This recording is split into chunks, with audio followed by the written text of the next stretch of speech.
Hello, Key Stage 2. I am going to read you the opening of this gorgeous book by Emma Carroll called Frost Hollow Hall. And it's a little bit of a ghost story. So I'll start off by reading you the blurb. It says, the gates to Frost Hollow Hall loomed before us, and they were very definitely shut. Winter, 1881. In the middle of a frozen lake, a girl is skating.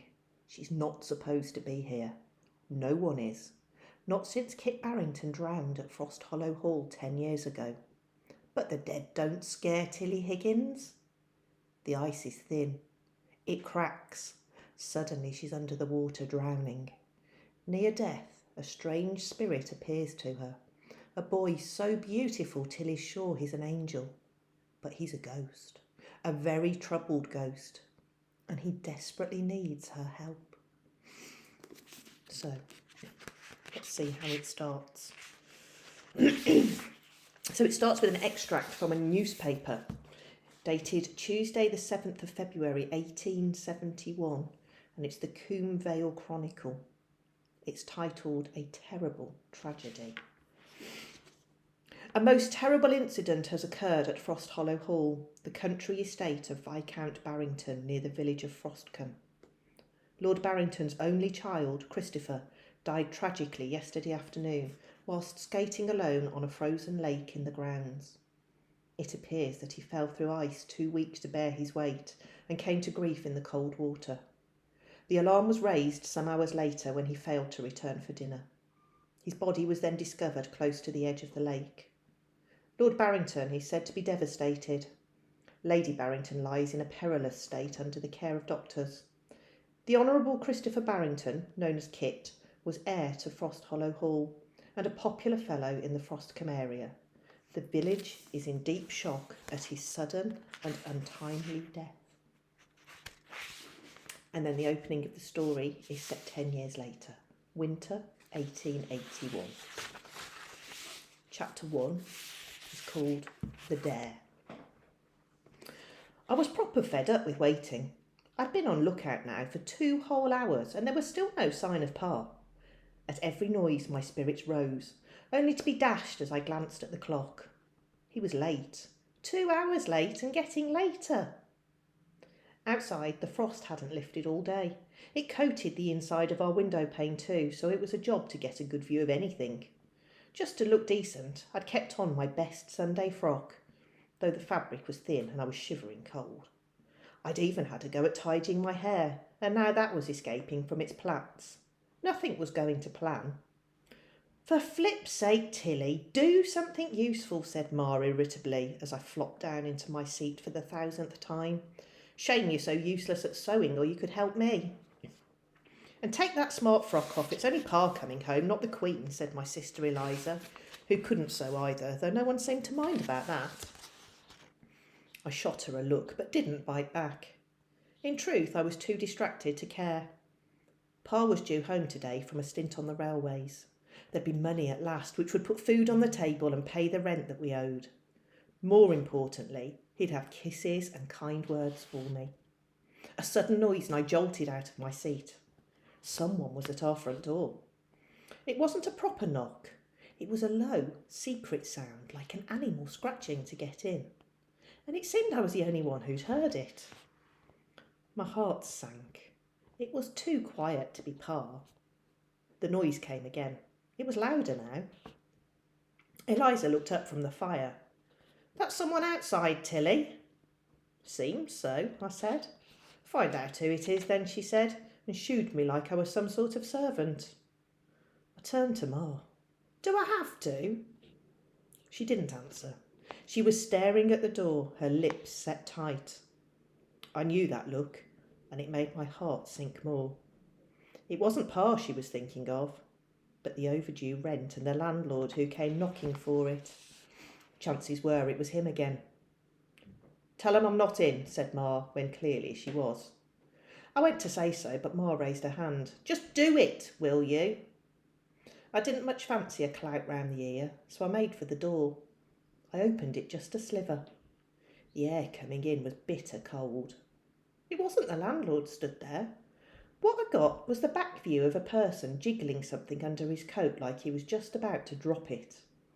When he turned round to face me, I shut the door quick and leaned against it hard. Will Potter? Will blasted Potter?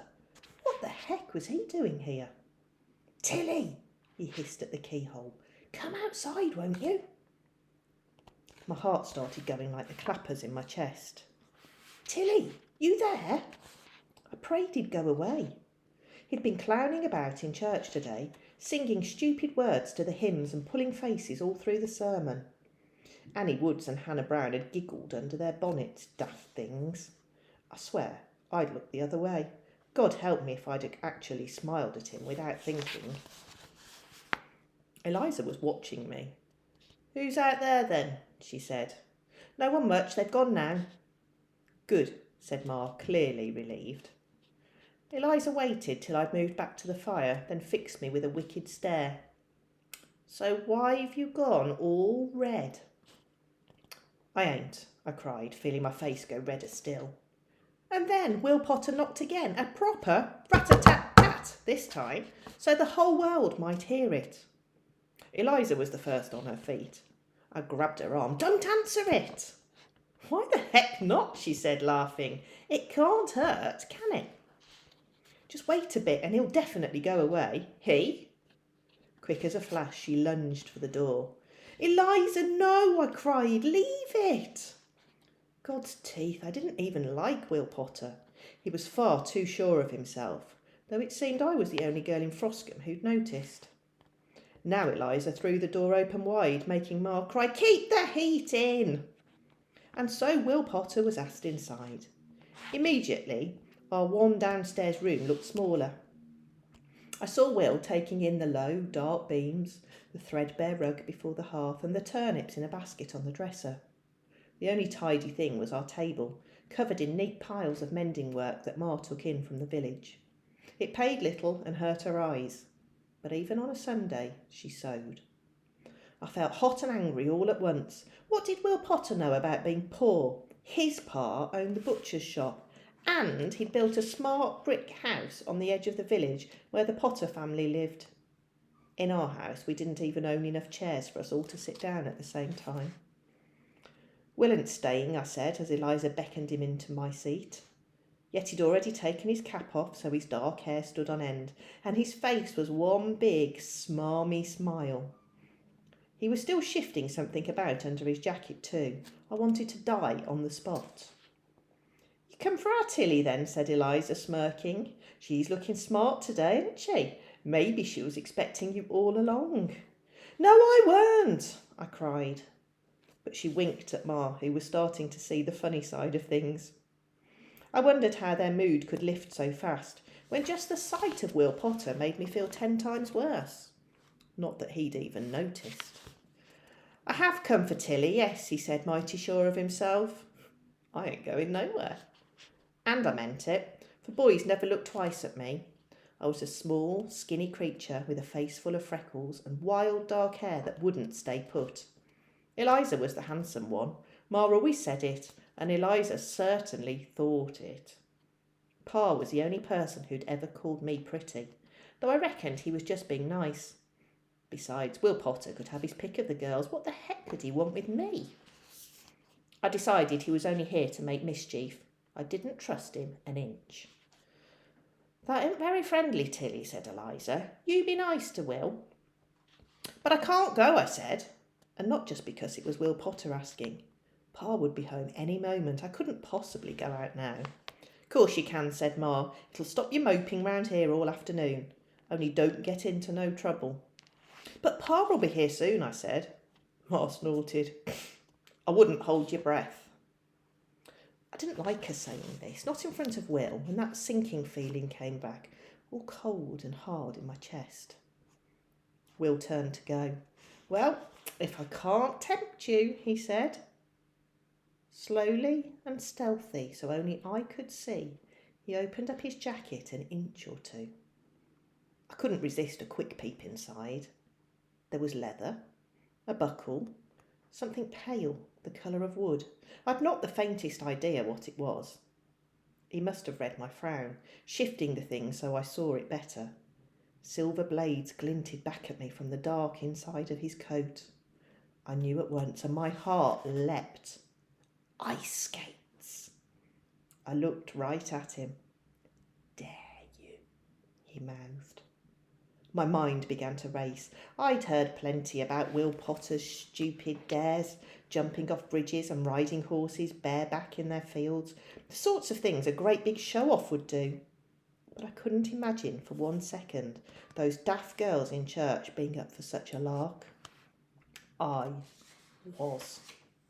It had been a long afternoon, sat in waiting for Pa. A bit of fresh air might not be such a bad idea. I glanced at Eliza, who'd got bored of us now and was toying with her hair, and Ma, who was sorting through the turnips. And I saw the glint in Will's eye, the challenge laid down. All right, I'll come, but just for a bit, I said, and grabbed my shawl off the peg. Outside, it was icy underfoot and the sky was already turning pale. Halfway down the lane, Will stopped and faced me. You ready for this? He said. Course. Are we going to the river? It's frozen over down by the bridge. The river's for babies. We're going somewhere else. And he nodded towards Coombe Hill, where the lane rose sharply out of Froscombe village. Where exactly? Beyond the village was the turnpike and the main road to Bristol, and beyond that was the biggest house for miles around, Frost Hollow Hall. My stomach dropped. He wouldn't be that stupid, would he? Oh, no, Will, I said. We can't. It would get Ma's dander up if she knew. No one went near Frost Hollow Hall, not since that boy died there in the lake. There was talk of dogs and traps and men with sticks for anyone who went there uninvited. The tragedy had turned the Barringtons quite strange. And there were stories of queer happenings in the house too. But it didn't help to dwell on these matters.